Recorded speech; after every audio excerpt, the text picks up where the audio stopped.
నెల్లూరు జిల్లా కోవూరు నియోజకవర్గం ఇందుకూరిపేట మండలంలోని ఇందుకూరిపేట గ్రామం నందు గల సామాజిక ఆరోగ్య కేంద్రం నందు శుక్రవారం నాడు డాక్టర్ రెడ్డిస్ ఫౌండేషన్ వారి సహకారంతో అందజేసిన వైద్య పరికరాలను కోవూరు నియోజకవర్గం శాసనసభ్యురాలు శ్రీమతి వేమిరెడ్డి ప్రశాంత్ రెడ్డి గారు ప్రారంభించారు.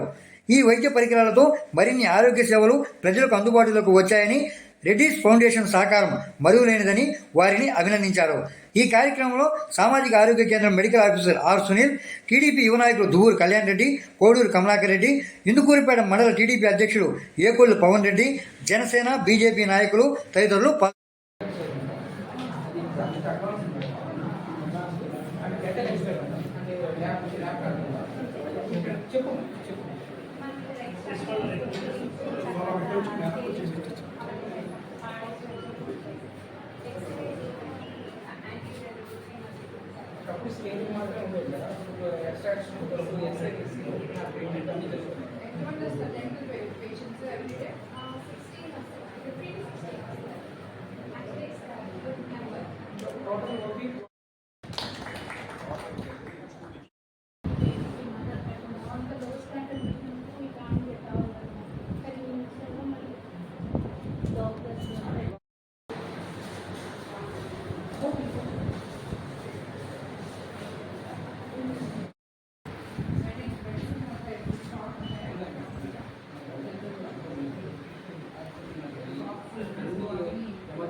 మెడిసిన్స్